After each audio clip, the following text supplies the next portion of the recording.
Bienvenidos y bienvenidas al podcast Excavando Miradas. Esta primera temporada, investigadoras unidas por el mar. Conversaremos entre mujeres sobre arqueología y patrimonio en la costa del desierto de Atacama. Este podcast es producido por la corporación Chinchorro Marca para descubrir las historias, desafíos y pasiones de investigadoras del litoral desértico chileno. Hola a todas, a todos. Estamos nuevamente en los programas y las entrevistas de Chinchorro Marca con las investigadoras, las arqueólogas, a cargo de actualizarnos sobre las temáticas en prehistoria, en el periodo de los cazadores-recolectores, en las investigaciones del norte de Chile. Hay que mencionar que este programa es parte de un proyecto que financia el Programa Social de Sitios de Patrimonio Mundial del CERPAT, y es un proyecto que lleva a cargo la Corporación Chinchorro Marca para difundir y fortalecer el sitio de Patrimonio Mundial Chinchorro. Entonces hoy día nos encontramos con Jimena Power. Ella es arqueóloga de la Universidad de Chile, magíster en antropología de la UCN y la UTA y doctora en antropología de la UCN y la UTA. Jimena se dedica a trabajar temas de arqueología costera del desierto de Atacama, abordar conchales, el trabajo lítico, la arqueomalacología, algas, arquitectura de sociedades cazadoras-recolectoras. Ha abordado esta construcción de las sociedades pasadas del arcaico, principalmente en la costa de Taltal. Así que, Jimena, voy a pedirte que te presentes un poquito, nos cuentes sobre ti y luego nos vayas contando un poco sobre tu estudio y por qué y cómo lo has focalizado en la costa del norte de Chile. Hola, ¿qué tal? Gracias, Cami, por la introducción. Cami ya enunció mis estudios y bueno, mis temáticas han sido principalmente abocándonos al periodo arcaico, que es un periodo en donde estamos estudiando las primeras comunidades de la costa del desierto de Atacama.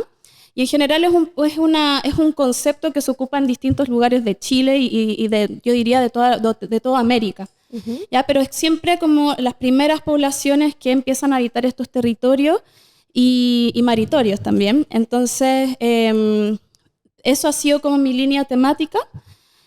Sobre todo lo que es el arcaico tardío, ¿ya? Porque tenemos un arcaico temprano, un arcaico medio y el arcaico tardío. En la costa reica, en la costa que sería desde como el río Loa, desde Pisagua hasta Chañaral, pero mi tema de investigación ha sido desde Loa hasta Chañaral, más o menos, y sobre todo en Taltal, o sea, es la parte sur del desierto de Atacama.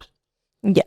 Y cuéntanos un poquito, en base a tus tesis de grado y tus tesis de posgrado, qué procesos sociales, qué ocurre en este arcaico, cómo estas sociedades se van desenvolviendo en la costa, cómo van cambiando, qué procesos mantienen, qué complejidades les van surgiendo a lo largo del tiempo.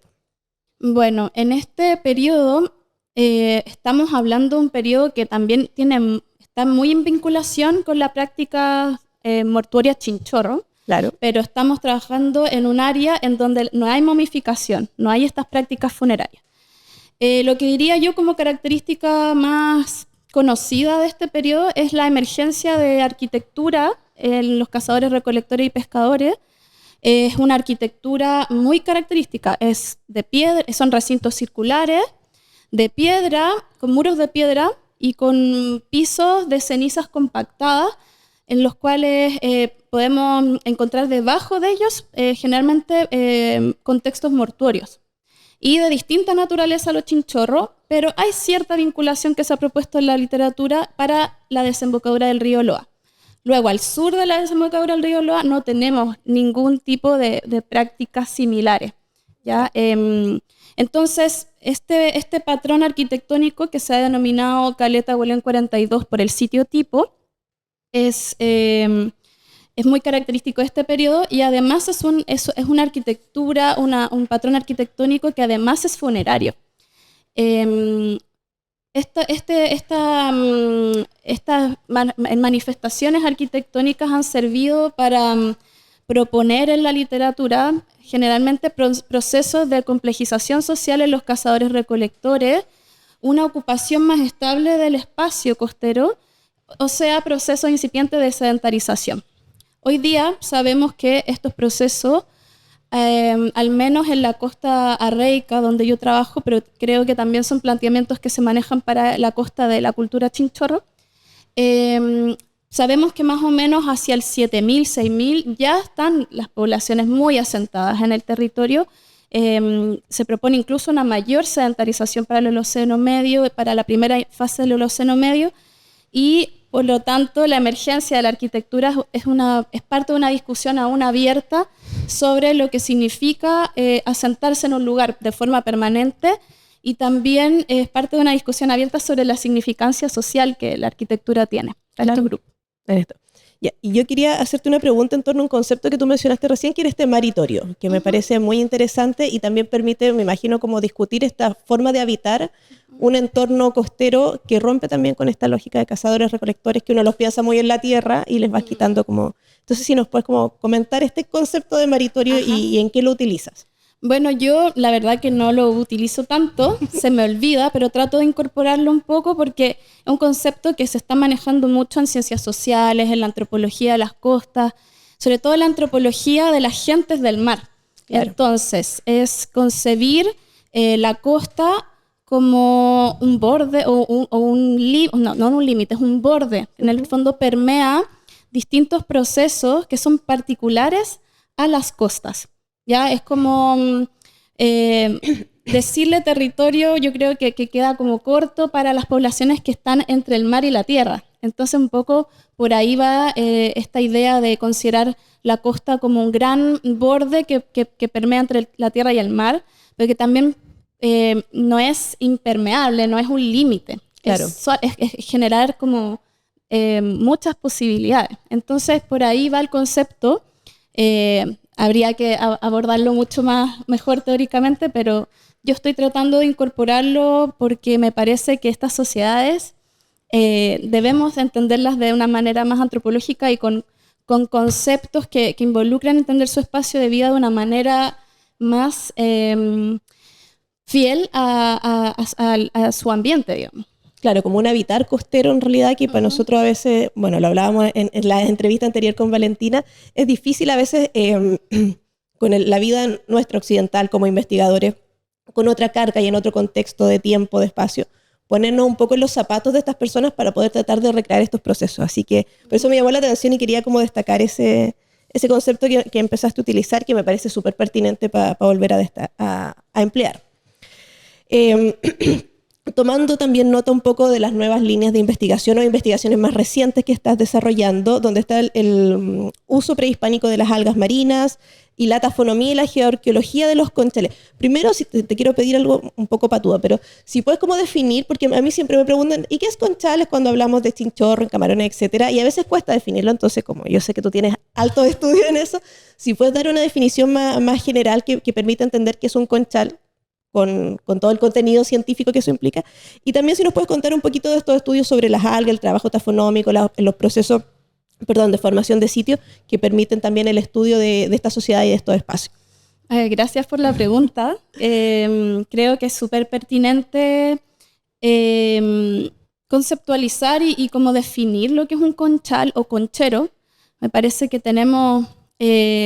en la lengua castellana, digamos, una suerte grande de poder tener este concepto sin nociones a priori de lo que es su función. Porque pasa mucho en la lengua anglosajona que conchal generalmente se dice shell midden o shell mount, hay también unos shell rings, entonces hay una carga en la denominación inicial de los conchales que tiene mucho que ver a que son basureros, ¿ya? Shell midden viene de una tradición incluso danesa, de basural de cocina. Entonces, me gusta la pregunta y fue parte también de lo que trabajé en el doctorado, porque como que, bueno, es un registro material, no es único al norte de Chile, pero es muy masivo, hay muchos conchales, pero también es un registro particular a las costas del mundo. Entonces, ¿qué entendemos por conchales o qué son?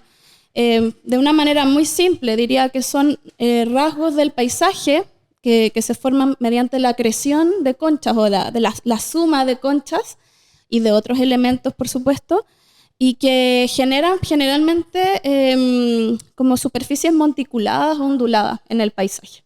Y muchas veces transforman el paisaje. O sea, eso yo creo que es como algo interesante de tener como en cuenta. Entonces, también son súper visibles, tienen coloraciones blanquecinas. Bueno, son verdaderos artefactos y es un poco la línea que estoy tratando de desarrollar desde el doctorado y bueno, me gustaría también seguir avanzando en esto porque a mí me ha cambiado un poco la forma de entender el paisaje, entendiendo mejor los conchales. Entonces, bueno, cómo los estudiamos y cómo nos tratamos de meter en este tema sin tener la noción de que son basureros o basurales a priori o antes de haber hecho los estudios. Yo creo que, como tú decías, la mejor manera es tener una aproximación tafonómica y geoarqueológica a los conchales para entender bien cómo se forman, cómo son los procesos de depositación que generan estas formas monticulares con muchos restos de concha.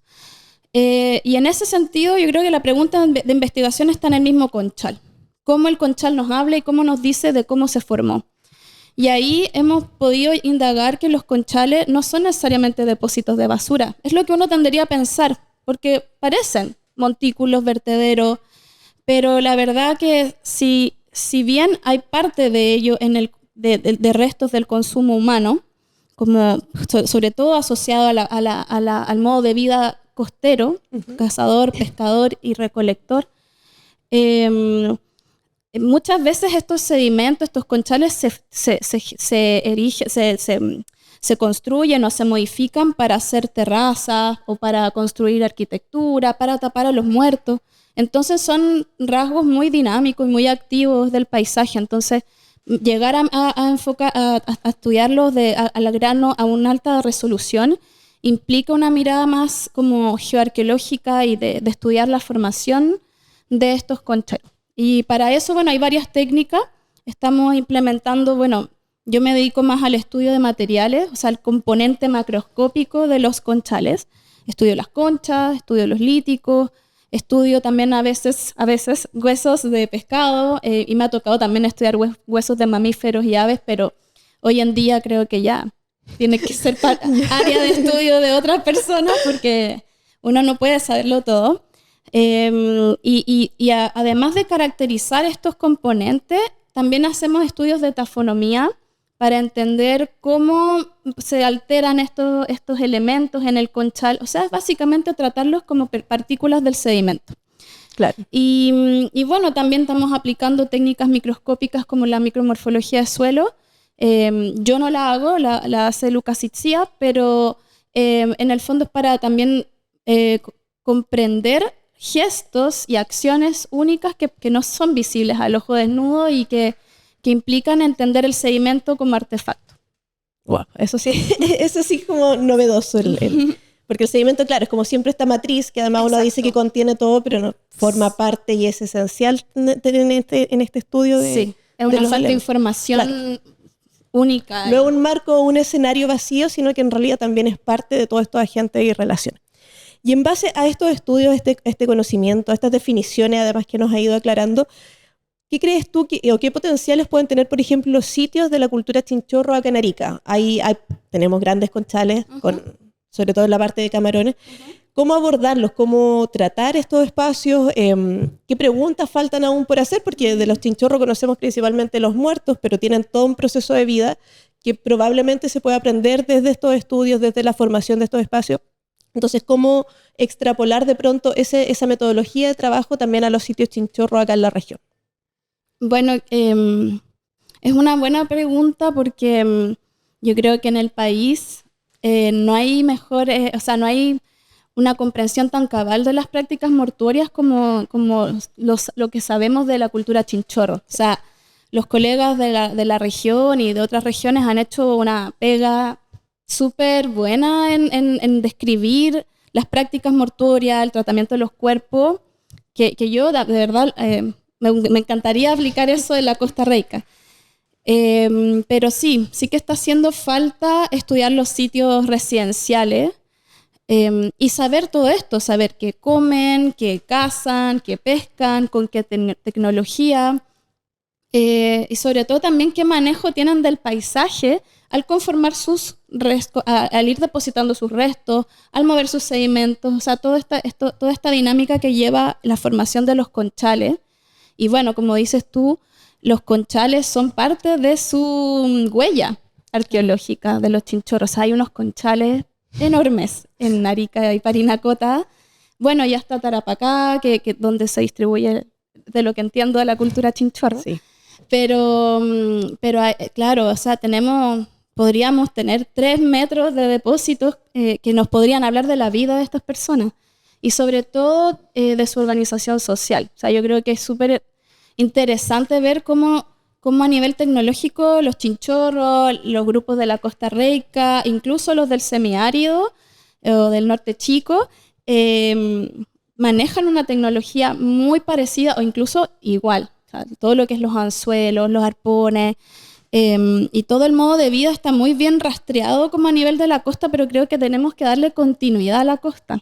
O sea, hacer una mirada más macro regional para entender por qué son tan parecidas las tecnologías, pero por ejemplo son tan diversas las prácticas funerarias. Claro. Y ahí creo que diálogos entre equipos y la experiencia vívida de trabajar en los lugares por los equipos locales darían una súper rica aproximación a entender no sé, de la costa a un modo integral. Sí, tienes razón, porque en general son como espacios, está dividido además en esto de el norte chico, el semiárido, la Costa Rica, el norte grande, extremo norte, etcétera, etcétera, y claro, son prácticas, está el anzuelo de concha, que es una cosa que es súper transversal en el uso arcaico de la costa de acá, pero tenemos también estos grupos tan diferentes en su forma de morir o de expresar la muerte. Entonces, acá no tenemos estructuras, por ejemplo, con chinchorro aún que se hayan encontrado. Y sí, pues yo creo que falta esta mirada más integradora y esta como reconstrucción finalmente de un discurso costero más macro. Así que me parece súper interesante. Y ahora un poco una pregunta, no sé si de aprietos, pero ¿tú ves que es posible en el estado actual de la ciencia de pronto establecer esta vinculación? De pronto, no sé, no lo digo ahora como idea, pero quizás puede ser una idea de Chinchorro Mark, generar un seminario, algún espacio de estos diálogos y conversación que vaya más allá de pronto de simposios que son muy chiquitos, el congreso. ¿Cómo unir esta mirada más macro para hacerlo de manera masiva? Y de nuevo, ampliar más este modo de vida o el habitar costero, el maritorio finalmente, que para los cazadores hay como cierto consenso también en cómo entenderlo cuando se está pensando en la tierra, pero cómo lo pensamos para el mar. Yo creo que, bueno, no sé si voy a contestar la pregunta, ¿no?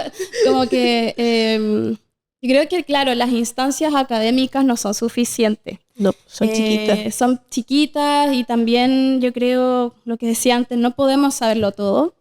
Entonces, aunque nos hayamos dedicado la vida a estudiar de la Costa Rica o de la cultura chinchorro, muchas veces dejamos de lado, nadie se puede leer todo. O sea, y sí te lo puedes leer, pero a un nivel crítico, y recurrir de nuevo al mismo trabajo es siempre, lo hacen solo los expertos de un área. Entonces yo creo que hay que llamar a estos expertos o expertas y empezar a congregarlos en espacios como destinados a este objetivo. O sea, yo creo que un simposio en un congreso no va a ser suficiente para nada, porque se presentan casos de estudio, no sé, quizás hacer un llamado, un número especial también, siempre van a ser como casos de estudio, entonces quizás un taller, estoy pensando un poco en un taller en el que participé en el grupo donde yo trabajaba en Taltal, en el Fondesit liderado por el Diego Salazar,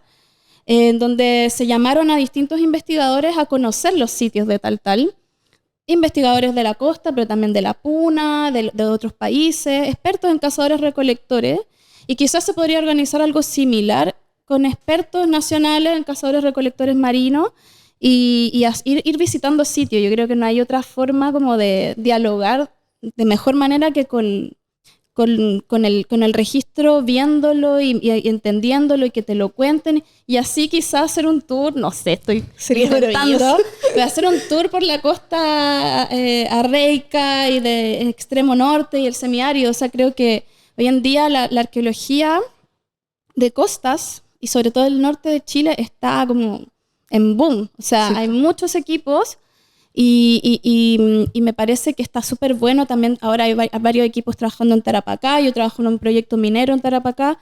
Entonces, también para mí ha sido como conocer estas costas más del norte, digamos de valles, y también trabajando el año pasado en Camarones.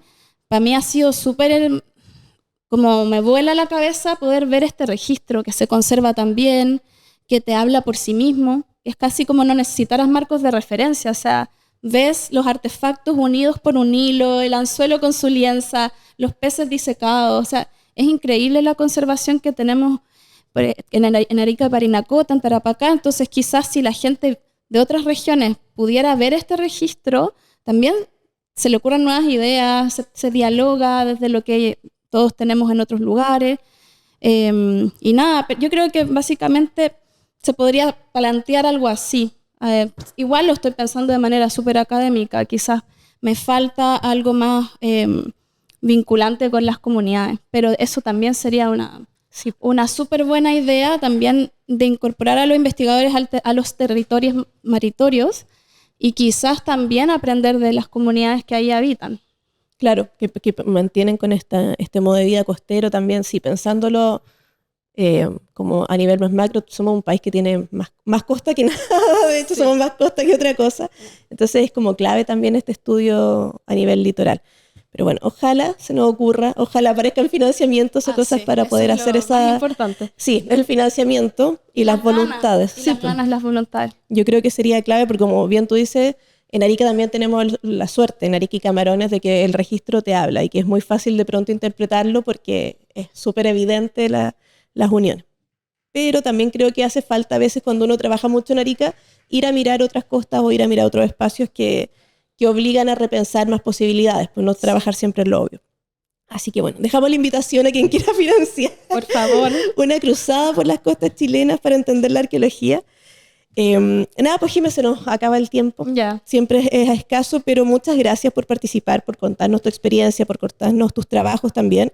Eso siempre enriquece un poco la investigación y también la difusión del discurso científico y del trabajo que hacen las mujeres principalmente, que es la idea destacada en este programa, dentro de la arqueología chilena. Así que te agradezco una vez más por estar acá y esperamos tenerte pronto en otra instancia. Muchas gracias a ustedes por la invitación y bueno, que les vaya muy bien con Chinchorro Marca, con el podcast. Y nada, de nuevo, gracias por generar estas instancias de diálogo. Gracias a ti. Chinchorro Marca administra los sitios arqueológicos de la tradición cultural chinchorro, Patrimonio Mundial de la UNESCO, y ejecuta acciones junto a la comunidad para su protección, estudio y valoración.